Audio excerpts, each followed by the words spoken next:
On the show this week, we have Kapil Grover, Chairman, Grover Zampa Vineyards. India is going to be limited to a very small segment at the top. Sure. We talk about maybe a maximum of 2%. But Sure. Don't forget that 2% is 20 million people. Jason Day wins WGC Accenture Match Play Championship. And Anna Notvich wins the $1.5 million Honda LPGA Thailand tournament.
Welcome to Tea Time, Kapil Grover. Hi, how are you? Good, amazing tee off right here. How long have you been playing golf? I've been playing golf for 40 years, I think. 40 years. Yeah, I think I started when I was about 17. And it's a passion with me. And I love the game. Now let's start talking about your entrepreneurial journey a little bit. Your family was into the manufacturing of machinery and defense tools, and you all traveled a lot to France. I believe that's where your acquired taste for wine came into the picture, and that's what led to the birth of Grover as well. Take us through the history of how it came into existence. The family business was import of very high-tech equipment in the space, aeronautic, defense, machine tools, and we were 90% of our business was representing French companies. Sure. And Dad would travel very often, and he became passionate and very knowledgeable about wine. Right. And said that, with such a large country, surely there's some place in the country that I can produce an international quality of wine. Right. And he read about, our first guru, I call him, who took a team of French oenologues and viticulturists to China. Right. So he wrote a letter to Mr. Vessel and said, if you can go to China, why don't you come to India? Right. And Mr. Vessel came, and the problem in India was that there was no Great. there was no wine grape. India is known for table grape, but there was no wine grape. And we had to do about 7 years of experiments, which we did all over India, to see which varieties of the foreign varietals would adapt to India. Sure. And produce a good. One is to produce a quantity, the other is to also produce a quality. So after 7 years of a gestation and experimentation, that's when you actually cracked which is the right grape that will actually grow in this country as well. The right grape and the right place. And we got the best results out of Bangalore. So in '89, we sort of commercially planted in Bangalore, and we launched our first wine in '92. And rest, as they say, is history. Well, Right. It's time now for me to tee off and we continue our chat.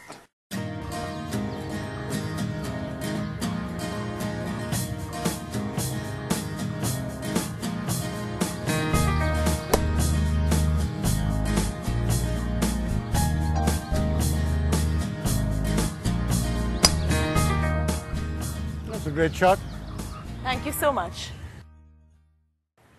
All right, so Mr. Kapil Grover, let's continue our conversation. Now, do you think it's a misnomer really somewhere that wine was really always a part of our culture since 18th century?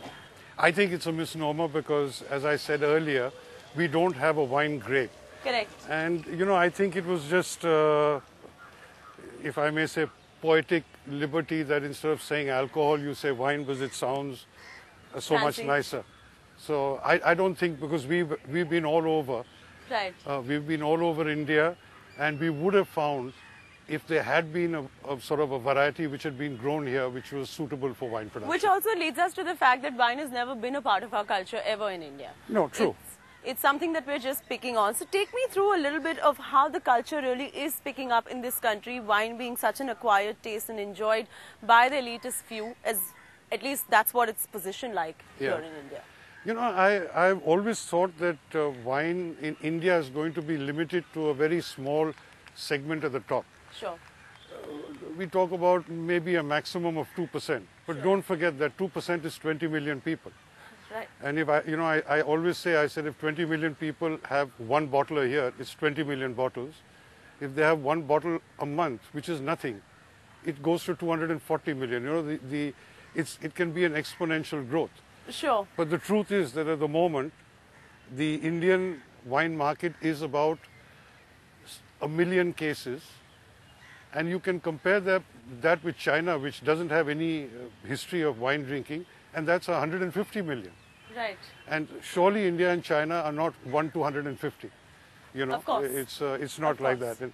And we don't know when it's going to take off. It must take off sometime. Right. But, well, we are waiting for it. So let's talk about price sensitivities in the Indian market vis-a-vis wine as such, you know.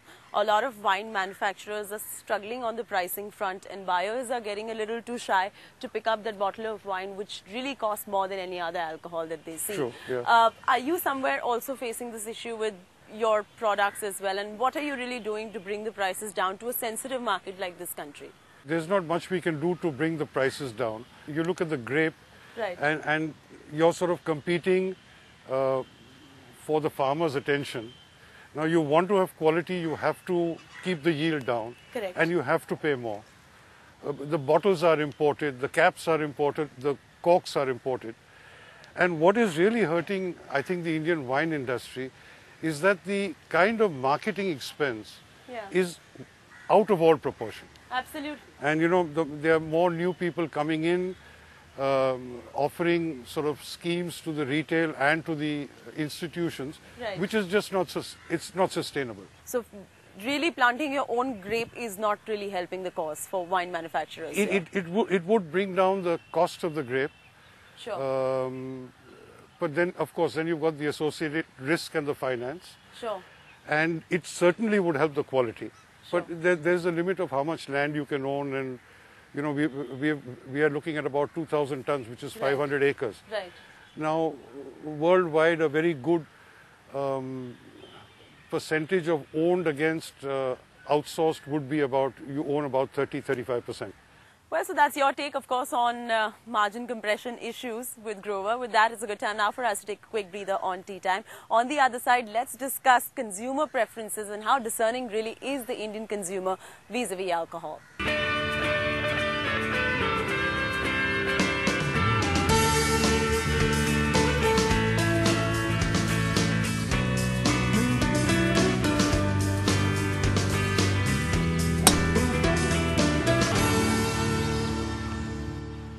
Not a bad shot. No. So welcome back to Tea Time. We're still in conversation with Kapil Grover from Grover Zampa Vineyards, and on this segment let's throw some light on how discerning really is the Indian consumer, and also of course regulations. Let's start off by the fact that most of the Indian wineries today are focusing on drier wines. They're trying to ape the European market in the styles that go well in Europe. But having said that, Indians really somewhere prefer sweeter wine. They prefer something with more levels of alcohol in it. Are you trying to cater to that Indian taste as well? Well, we are bringing out a cheaper range, but once again, you see, if you're going to spend a lot of time, effort, and money in producing a great grape, which Right. is really constitutes 90% of the wine, Right. then by hiding it with sugar or with Right. acidity, Right. defeats the whole purpose. Right. So, I mean, if you're going to have a nice Sauvignon Blanc, Right.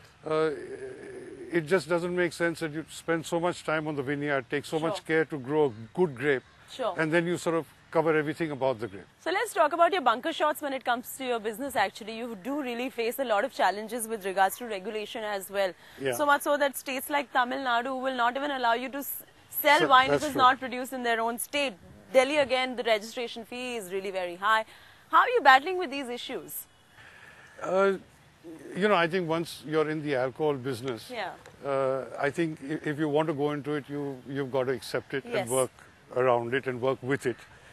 And I have found that barring a few places, most state governments have taken, I would say, a reasonable stand towards wine. They have encouraged it. They've dealt with it a little differently from spirits. In our main markets in Delhi, you rightly say that it's expensive to register. But Bangalore, Bombay, Goa, which are these are the four main markets, it's fairly reasonable. Tamil Nadu is opened up. So there's generally, I would say, a preferential treatment for wine. And I think now we have to work, it's a state subject, we have to register our labels in every state, every year. It's a nightmare. The labels are different. So it's a nightmare, but I think if you want to be in this business, you've got to get used to it and get on with it. Yeah, but then the future of wine culture gets jeopardized in that sense. Yeah, but if you look at it, whiskey's got even more regulations. Beer has got the same as wine, and they're at 250 million cases each. So in spite of the government regulations, there is a huge market out there. Sure. Now let's shift our focus a little bit. Let's talk about your joint venture with Zampa. Yeah. How did it all come about? And Well, what was the idea behind it? We had outsourced our marketing. Grover had outsourced our marketing Right. to Brinco, who are the largest importers of alcohol. Yeah. And we thought there would be a synergy, but we didn't get the kind of focus that we were expecting. And that led us to a point where we had to get fresh investment into the company Sure. and set up our own marketing network. Now, Zampa is owned by the two icons of the Indian alcobev industry, Deepak Roy and Ravi Jain. So, when one went out and looked at investment, one said the idea is to merge, to use their marketing and distribution knowledge and set up the whole marketing within the company, which is what we've done. And as a bonus, which is also very important, is that we are the only people who've got a winery in both Maharashtra And Bangalore. and Karnataka, and there is a lot of interstate taxes. So that was a bonus which came along. So apart from Nasik and Bangalore, which are the two main hubs of grape farming for wines, do you see any other state which has the potential? Because eventually for more supply, you will have to look at other geographies as well to set up vineyards. Well, as I said, we went all over India. And for example, in the north of India, they don't grow a table grape because of the winter followed by the monsoon. So I don't think that apart from Andhra is too hot, which is another major grower of table grape. Right. So, it's if you can grow table grape, you have to see whether you can grow wine grape. Correct. But if you cannot grow table grape, then you've got no hope of growing wine grape. So although they do grow table grape in Andhra, it is so hot there that it's not possible to grow wine grape. So the reason is very weather circumstantial, not Absolutely. really anything to do with regulation or business. No, it's correct. It's not. Then that leads me to the fact to believe that wine outside of Nasik and Bangalore can be produced and manufactured with other fruits other than wine as grape as well. But the definition of wine is that it has to come from grape. So if you do it from any other fruit, it will be sort of wine from apple. It's a little like the problem that Indian whiskey faces for export to the EU.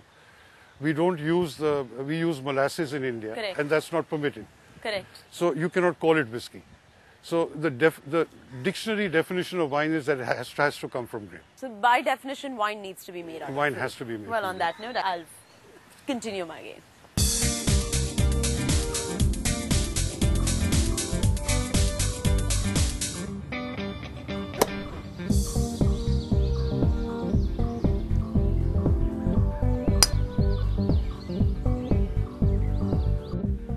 Let's talk about contract farming a little bit. Are you in favor of contract farming at all?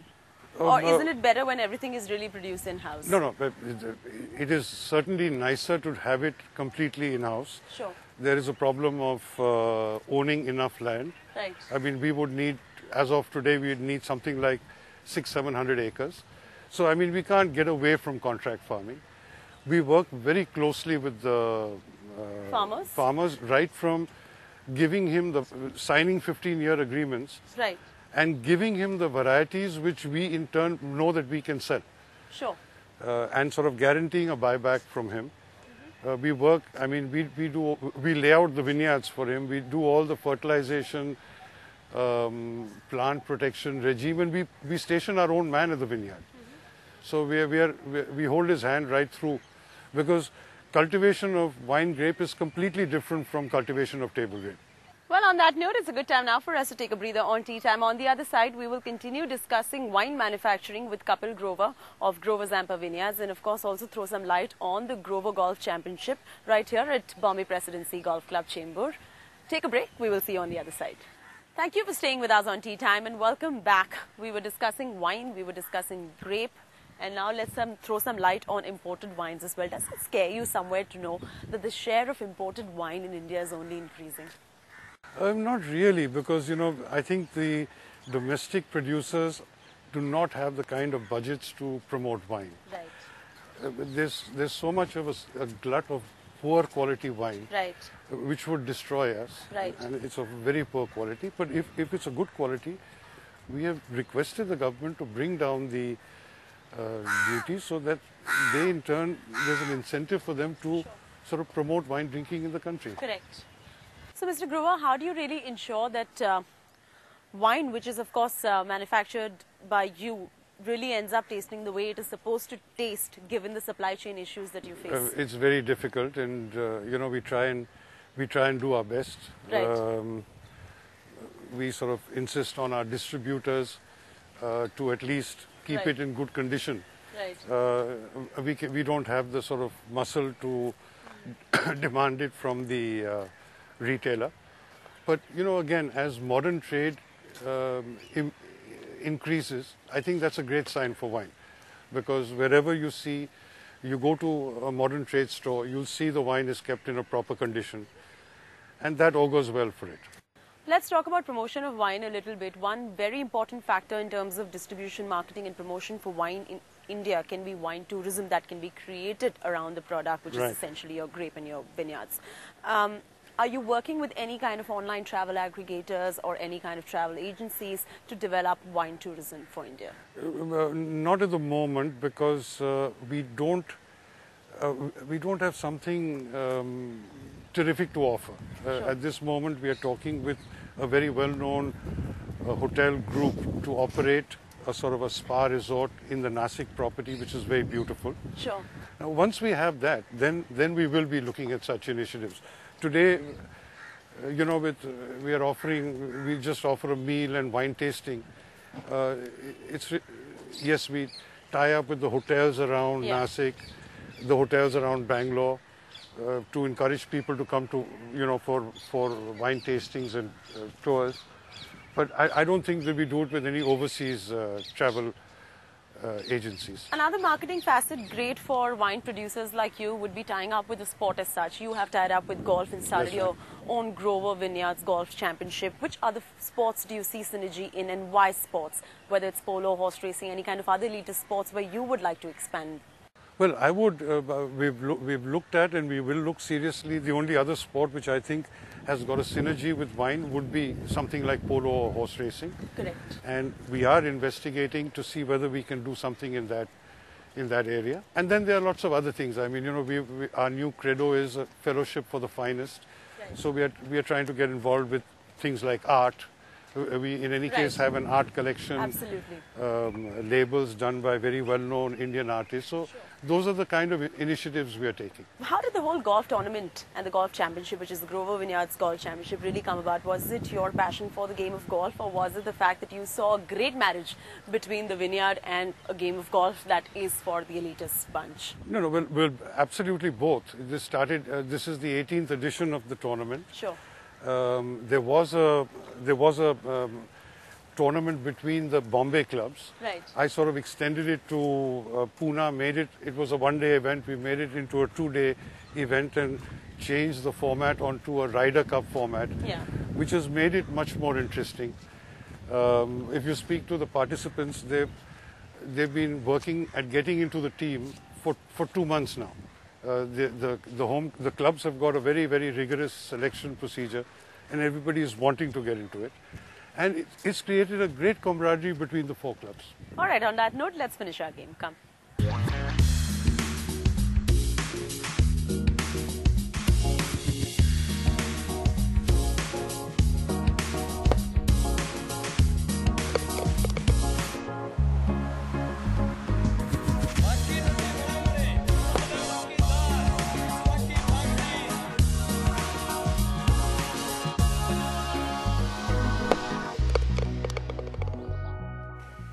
now what next in your career?